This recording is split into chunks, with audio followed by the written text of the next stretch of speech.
the 2 points. So one is there were some factors driving the 2.9 that really aren't driving demand. So one was inventories that made up more than half of the 2.9. And then you had net exports, which was strong, but that was because imports were weak because demand was weak. And then the other part was government spending. So if you take all those out, private final sales, domestic sales barely grew, 0.2. 0.2.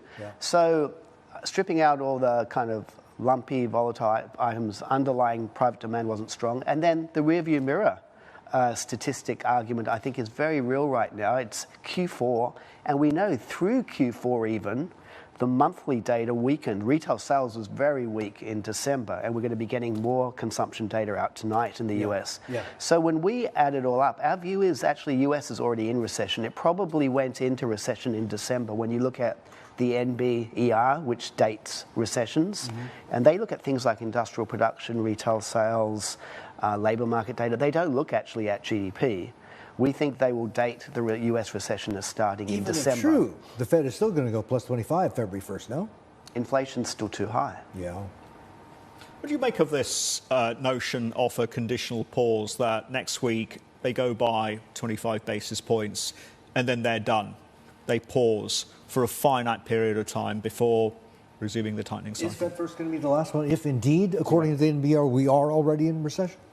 We don't think so. We think, and particularly at this meeting, I think they will hike, but also very much leave the door open to more hikes and give no indication of when they're going to really pause. And it's simply because inflation is still too high. They have strong memories of the 1970s of preemptively stopping and then easing. And secondly, as I think some of the viewers have said this morning, financial conditions, because of the market rallies, have eased substantially. And it's undone some of the Fed tightening. So I don't think this is the environment where the Fed is going to give any indication that they're done.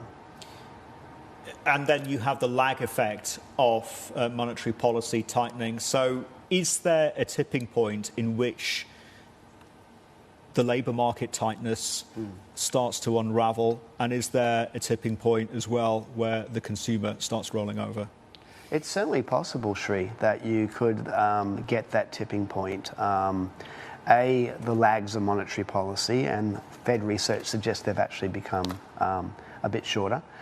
Two, we've heard a lot about employers wanting to hold on to labour because of during the pandemic.